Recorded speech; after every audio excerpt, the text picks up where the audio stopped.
dating as a teenager after a pandemic? Yeah, that's not easy. In high school, we don't have like the dating app things. The closest thing we have is TikTok. Yeah, and you can't trust TikTok, because with all the filters and stuff, you can be easily getting catfished by some old lady who still has a 4-year-old son living in her basement. But the dating in person isn't much easier either. Because I've had to lower my standards on how long or how many days I think a girl has worn the same mask. Hygiene's important. I mean, with the mask, you also don't know what you're gonna get. I mean, you can think that you're dating like the Target version of a girl when the whole time she's been like Walmart. And don't get me wrong, Walmart girls are nice, but you know, we all know everything from Walmart is very short-lived. Oh, let's not forget about the guys dating the Costco girls at school. Yeah, in bulk.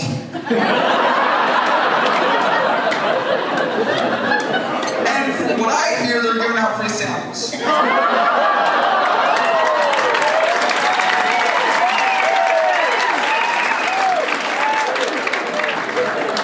See, my parents, they're elder millennials.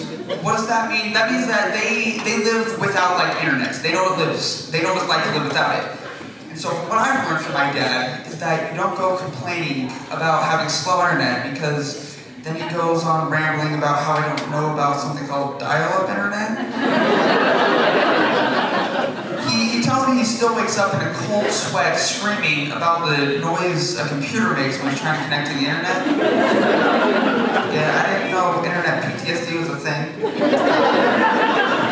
But my parents, they were born in the 1900s.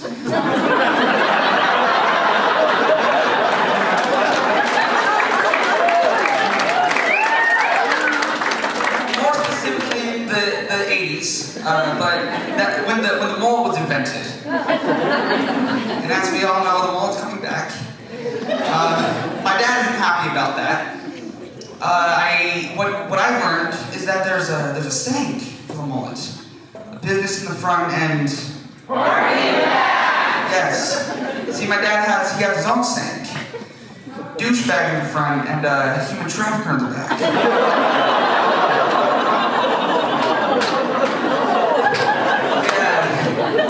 I guess to my dad, a mullet says, "Hey, I give out free candy to little kids and drive a white van." But my dad put me into the scouting program. He said it was supposed to make me a man. But I haven't learned anything that's even close to making me a man. This is the kind of man my dad is. I mean, there's no taking out the trash merit badge, there's no doing the dishes merit badge, there's no sitting on the couch farting while they're watching Bridgerton merit badge. Oh, and there's no erectile dysfunction merit badge. At least that's what my mom said.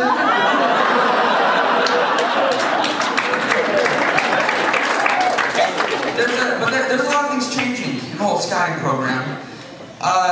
They're letting the Girl Scouts and the Boy Scouts, which I'm all for, but what I really want to know, are they letting the Boy Scouts and the Girl Scouts? See, I know what you guys are thinking. Preston, isn't that a pansy move for a guy to join the Girl Scouts? No, it's not. Guys, we live in the 21st century. Things have changed. I mean, think of it this way. It's like a guy joining the cheerleading squad. The male cheerleader gets to throw the cute girls up in the air all day. I not only get to hang out with them, I get free cookies. In my mind, that's obviously a win-win. But I know what happens at Boy Scout camps. It's disgusting. We just light our hearts on fire. But I want to know what magic is happening over at the Girl Scout camps. I mean, I'm willing to throw away my swim merit badge daily if I'm able to swim with all the cute girls. I mean, my first move would be, "Hey Jessica, you got your chicken merit badge?" "No, alright, how much show us play some chicken?" Here's the thing. A cute girl on your shoulders with a bathing suit. Ironically, this is the time you'd want the erectile dysfunction merit badge. See,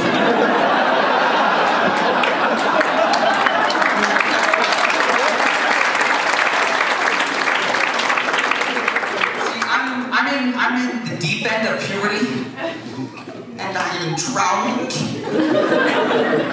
I recently got another sports physical, and every time I get one, it takes me back to the first time. Traumatized the first time. So, and I didn't know what I was getting, and I didn't know what the girls got. But for us guys, it was a whole turn and cough thing. While they're touching the pieces. But I go in there. My doctor goes, "All right, Preston, don't worry. This is a lot more awkward for me than it is for you." What?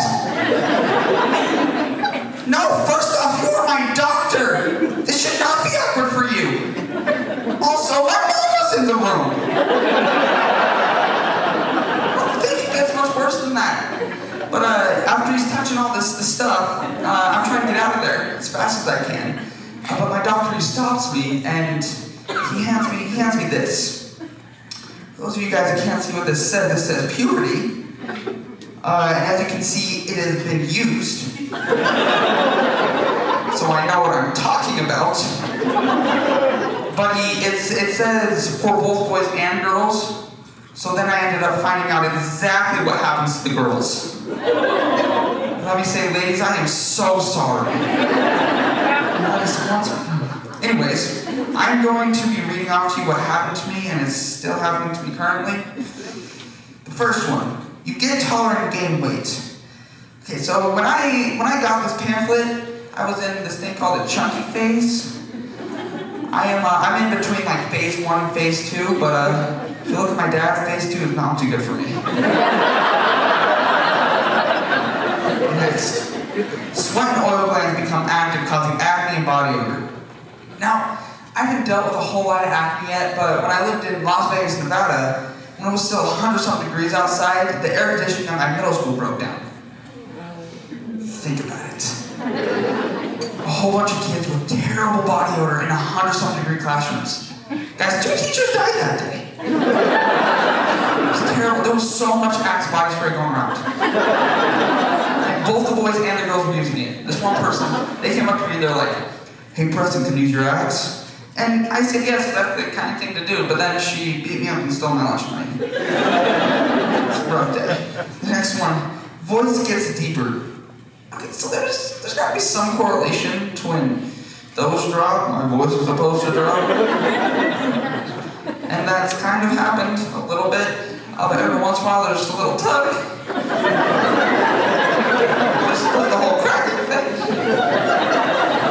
It's terrible. I'm sure you'll hear it more throughout the show.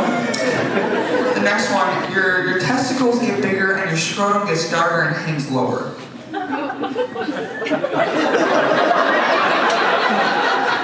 See, the only thing that comes to mind when I read that is roasting a marshmallow too long over and over again.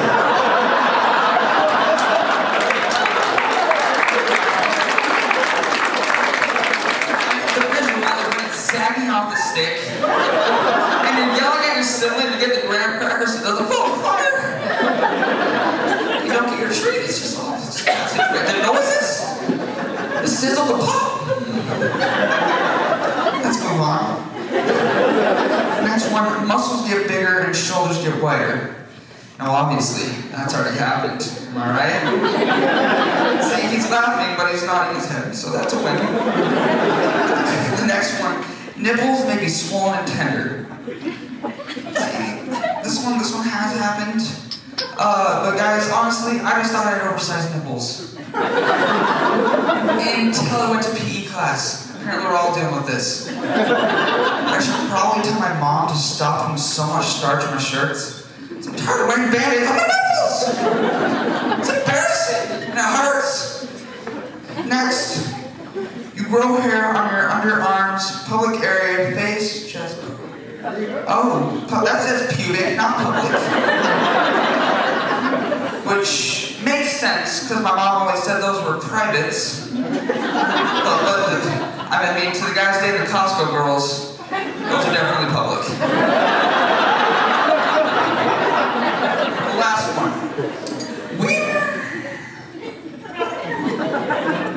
Wiener gets longer and wider. You know what? Let's just say here's to hoping.